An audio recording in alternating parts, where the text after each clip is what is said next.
વિસનગરમાં હરિહર સેવા મંડળ હોલ ખાતે વોલેન્ટરી બ્લડ બેંકના લાભાર્થે આયોજિત કોપર સિટી નવરાત્રિ મહોત્સવ અંતર્ગત સ્વયંસેવકોની મીટિંગ મળી હતી। આ મીટિંગમાં આગામી તારીખ 6 થી 10 ઓક્ટોબર સુધી આયોજિત નવરાત્રિ મહોત્સવમાં વિવિધ કામગીરી સોંપવા માટે કમિટીઓની રચના કરી કામગીરી સોંપવામાં આવી હતી। વોલેન્ટરી બ્લડ બેંકના લાભાર્થે આયોજિત નવરાત્રિ મહોત્સવની પ્રથમ વર્ષે ભવ્ય સફળતા બાદ બીજા વર્ષે કોપર સિટી નવરાત્રિ મહોત્સવનું 5 દિવસીય આયોજન Sankalchand Patel university cricket ground ખાતે કરવામાં આવ્યું છે, જેમાં તારીખ 6 થી 10 ઓક્ટોબર સુધી નવરાત્રિ મહોત્સવ યોજાશે। ખેલૈયાઓ ધૂમ મચાવશે। આ કોપર સિટી નવરાત્રિ મહોત્સવમાં તમામ વ્યવસ્થાઓ જળવાઈ રહે તે માટે વિવિધ કમિટીઓની રચના કરવામાં આવી છે અને તમામ કમિટીઓને વિવિધ કામગીરી સોંપવામાં આવી છે, જે અંતર્ગત હરિહર સેવા મંડળ ખાતે નવરાત્રિ મહોત્સવને લઈ મીટિંગ મળી હતી, જેમાં બ્લડ બેંકના ચેરમેન રાજુભાઈ પટેલ આરકેના અધ્યક્ષસ્થાને મીટિંગનું આયોજન કરાયું હતું। આ નવરાત્રિ મહોત્સવ શાંતિપૂર્ણ માહોલમાં યોજાય તે માટે મુખ્ય આયોજક કમિટી, પાસ વિતરણ અને જાહેરાત committee, advisory committee, stage committee, પ્રચાર પ્રસાર કમિટી, નાણાં હિસાબ કમિટી, એન્ટ્રી ગેટ કમિટી, દાતા સન્માન committee, garba ground committee, ground સફાઈ committee, parking and security committee, ઇનામ વિતરણ કમિટી, આરતી કમિટી, ભોજન committee, 108 committee, medical treatment committee સહિતની કમિટી બનાવી તેમાં કન્વીનર તેમજ સભ્યો બનાવી વિવિધ કામગીરી સોંપવામાં આવી છે। સરકારની તમામ ગાઈડલાઈન અનુસાર કોપર સિટી નવરાત્રિ મહોત્સવનું આયોજન કરવામાં આવ્યું છે।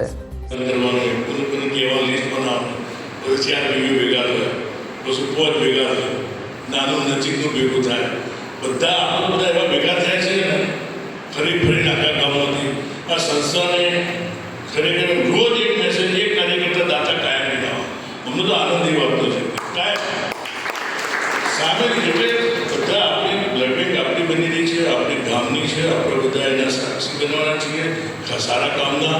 આજે વર્ષો પહેલાં પણ અમે તો બે અનુભવ એવા થયા, અમને રોજ રાત્રે દરેક સમાજ બોલાવે છે સામે, અમને મોદી સમાજે બોલાવ્યા હતા, દરેક સમાજો, દરેક મંડળો, દરેક એસોસિએશનો, મોદી સમાજમાં 3 જે 51 લાખથી મોડીને 11,000-5,000 સુધીના વધારતા હતા અને આ નવરાત્રિ મહોત્સવ પ્રસંગે જેમને પણ બેનર આપેલા છે અને દાન આપ્યું છે, બેનર જાહેરાત માટેનું દાન।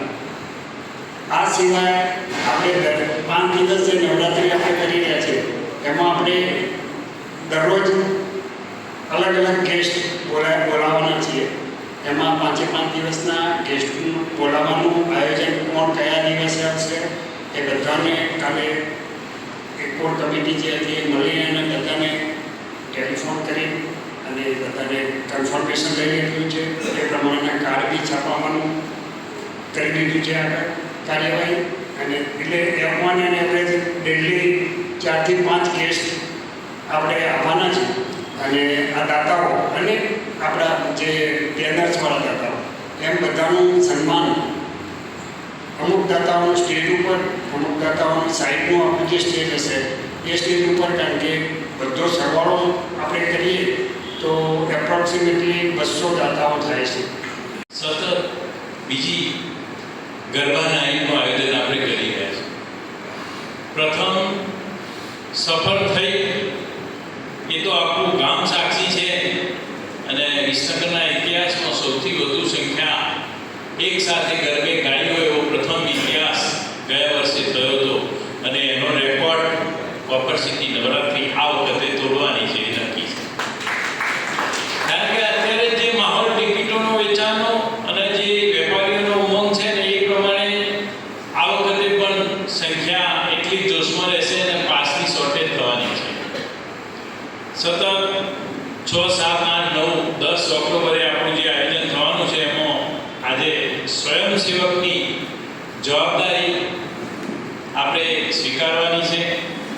સ્વયંભૂ આપણે અહીંયા આવ્યા છીએ અને 5 દિવસ જરા પણ કચાશ ના આવે, 5 દિવસમાં એક પણ દિવસ આપણે ગેરહાજર ના રહીએ, કારણ કે સ્વયંસેવક અમે જે સતત 2 મહિનાથી આયોજન કરી રહ્યા છે છેલ્લા, એનું સફળતાનો મુખ્ય સ્વયંસેવક ટીમ ઉપર છે અને એમાં આપણી 22 થી 23 જે સ્વયંસેવક ટીમો છે એ બધી જ સફળતાપૂર્વક આયોજન કરી રહી હોય પણ એક સ્વયંસેવક ટીમ એનું આયોજનમાં નિષ્ફળ જાય તો આખા કાર્યક્રમને દબો લાગી જાય અને એક ટીકા બધાને નિષ્ફળતામાં ફેરવે છે.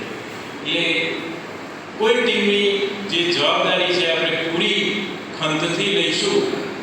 એમાં સૌથી પહેલી જવાબદારી જો હશે બધી ટીમની કોમન, શાંતિ અને સફળતા.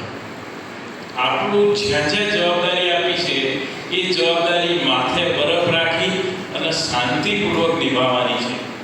કારણ કે 5000 ગત વર્ષે આપણે લગભગ 4,500 થી 5,000 અંદર મહેમાનો પાસ ધારકો બધા આવ્યા હતા. તો એ બધાની વચ્ચે બધા સરખા ના હોય. એ લોકો તો એન્જોય કરવા એટલે કદાચ ક્યાંક થોડા ઉતાવળિયા થઈ જાય, ક્યાંક એમની શિસ્તમાં ભંગ થાય તો આપણે શાંતિથી એને સમજાવી અને કંટ્રોલમાં રાખવાના છે. એમાં આપણે ક્યાંક આવેશ બહાર ના જઈએ, બધાએ કાળજી રાખવાની છે. સાથે સાથે સામેવાળાને પણ આવેશમાં ના આવે ને ઠંડો રહી અને વાતાવરણ સુમેરું શાંતિભર્યું થાય. આ પહેલી ફરજ આપણે જ્યાં ઊભા હોય ત્યાં કરવાની છે. અને બીજી છે સફળતા.